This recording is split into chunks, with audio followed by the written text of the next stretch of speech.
para falar um pouquinho para você com relação a esse assunto, que é uma síndrome, um transtorno que está cada vez mais frequente, né, no mundo e principalmente no Brasil.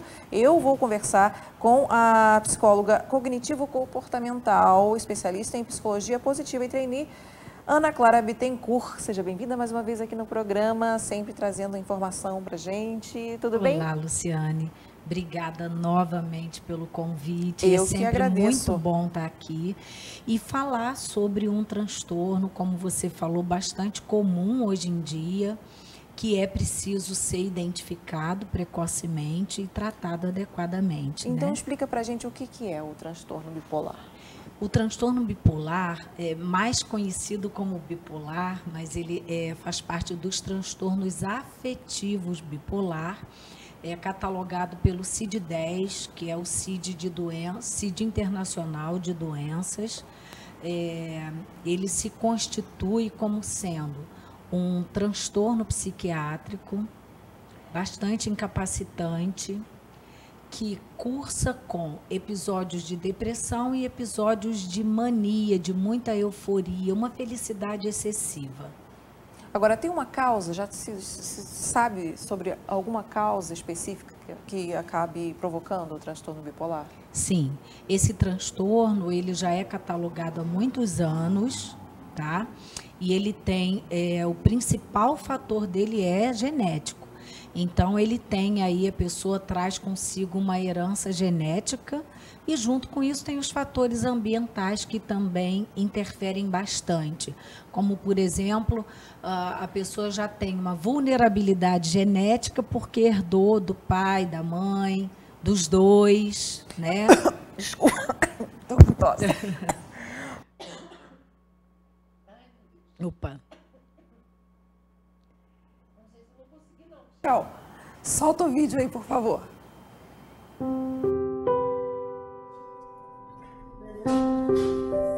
Como ele chama? Oi, Felipe! Senta naquela outra lá. E aí, Rafaela, como é que você fica vendo o Felipe tomar a vacina? Ai, meu coração quase morre. Ai, mãe, vai doer muito. É difícil? Ai, nossa, é uma tortura pra mim, né? Só uma picadinha, tá? Deitar, Rafael, pronto.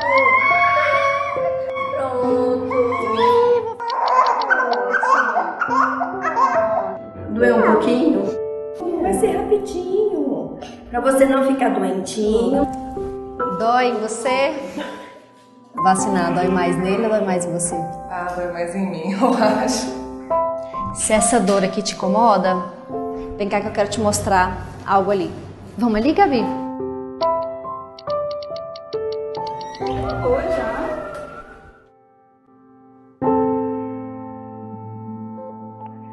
Essas pessoas, Ana, foram pessoas que tiveram doenças ou consequências por não ter vacinado. A minha irmã mais velha do que eu deu meningite, depois dela foi eu, e depois de mim foi minha irmã caçula. Tudo devido que nós não tomávamos vacina, né? Aos 9 meses de idade eu fui acometido pela paralisia infantil, né? E ele sempre sofreu muito, porque ele não pôde ir pra escola, ele não tinha amigos, era muito solitário. Por falta de não tomar a vacina, né? Me deu a paralisia. Aí eu comecei a sentir dor. Eu lembro que eu sentia muita dor. Mas só acontece que a minha irmã caçula teve uma complicação. Aí ela pegou e faleceu.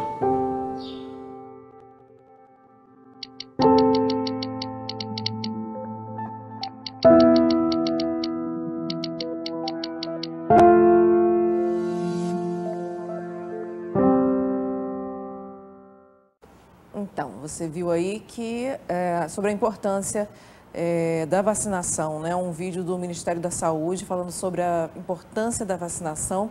A gente estava conversando sobre transtorno bipolar aqui com a Ana Clara Bittencourt. Eu estou com restinho de gripe, então tive um ataque de tosse, fui lá beber uma água rapidamente. Ela falou um pouquinho sobre as causas, né, com relação ao transtorno bipolar. E agora eu queria saber mais com relação aos sintomas. Quais são os tipos de sintomas? Então, são vários sintomas que, às vezes, no início, ele não aparece de forma muito gritante e aí, às vezes, as pessoas nem conseguem identificar bem para procurar o tratamento adequadamente, né?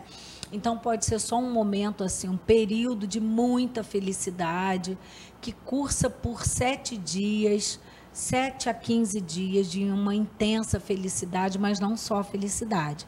Excitabilidade, hiperatividade, falta de sono, exacerbação da sexualidade, dificuldade de concentração, manter a atenção no período de mania. No período da depressão, já são outros sintomas, eles ciclam nesse período de 7 a 15 dias. O período da depressão, como o próprio nome mostra, a pessoa fica extremamente melancólica, aí às vezes quer dormir demais, comer em excesso ou perde a fome por completo, tem dificuldade de atenção, concentração, o que a gente chama na nossa área, na psiquiatria também, como um embotamento afetivo, que você olha, parece que a pessoa está vazia de emoções, né? E aí ela embota os sentimentos dela, então elas ficam reclusas, e você imagina a intensidade desses sintomas numa frequência de ciclagem. Num período eu estou mega excitada, mega feliz, mega up para cima, querendo fazer tudo ao mesmo tempo, meu pensamento acelerado. Um período depois eu estou no fundo do poço. E esse círculo vicioso se constitui as características mais importantes do transtorno afetivo bipolar. Olha, estou com alguns dados para você que está aí em casa. Segundo a Organização Mundial de Saúde, são 60 milhões de pessoas que vivem com um transtorno bipolar. E no Brasil são cerca de 6 milhões de casos. Esse ano, a data, né, de comemoração foi dia 30 de março, que foi o Dia Mundial do Transtorno Bipolar. E a data é uma referência ao pintor Vincent van Gogh, que seria um portador da doença, não é isso? Perfeito. Agora, qual é a idade, né, que geralmente acontece esse problema? A pessoa pode nascer com essa questão, com esse transtorno, e principalmente, assim, depois que é diagnosticado, há uma cura? Ela pode voltar a uma vida normal ou não? Vai ter que viver com a doença para o resto da vida tomando remédio? Ótimas perguntas. A fase mais comum de se encontrar o transtorno é entre 18 e 25 anos. Entrada na vida adulta, estabelecimento da vida adulta. Porém, a gente encontra crianças e adolescentes com sinais de bipolaridade, e aí é preciso ter todo um cuidado, o envolvimento do pediatra para olhar, para cuidar, para indicar para uma avaliação. Que deve ser feita por psiquiatra. Nada contra o neurologista de modo algum, mas o psiquiatra é a pessoa mais bem treinada para avaliar esses quadros, né? E aí existem psiquiatras para criança e para adultos. Então, a fase que mais se encontra entre 18 e 25 anos. O transtorno não tem cura. Ele tem controle. De que maneira? Com terapia medicamentosa e a psicoterapia, tá? E como ele é um transtorno com uma base genética, tem uma herança genética, a criança nasce ali com aquele gene. E os fatores estressantes da vida vão incidindo e vão fazendo com que aquela pessoa vá ficando cada vez mais vulnerável. E aí, na idade adulta, onde as cobranças são maiores, onde a pessoa, às vezes, o jovem adulto sai para morar fora, vai fazer um curso que exija mais, assume outros compromissos, às vezes aquela vulnerabilidade e os fatores estressores intensos fazem com que a pessoa abra uma crise, que pode ser com depressão ou mania. E aí o tratamento é multidisciplinar, né? Multidisciplinar. Psiquiátrico e psicológico. Perfeito. E às vezes a gente envolve também, como tem a hipersexualização, a gente envolve o ginecologista ou a ginecologista, o psicólogo que atende esse paciente no consultório, se ele está internado, quando é um caso grave, que exige um cuidado maior, a pessoa precisa ser internada, né, para tomar medicação adequadamente e para ela não colocar a vida dela em risco. Então, o psicólogo pode ir à clínica acompanhar esse paciente.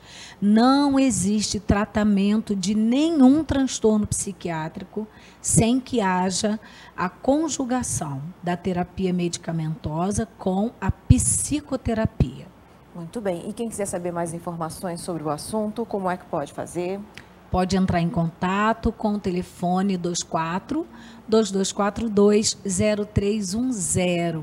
Quero agradecer mais uma vez sua presença aqui no Bem Saúde. Eu conversei com a Ana Clara Bittencourt, que é psicóloga cognitivo-comportamental, especialista em psicologia positiva e trainee, que falou um pouquinho para você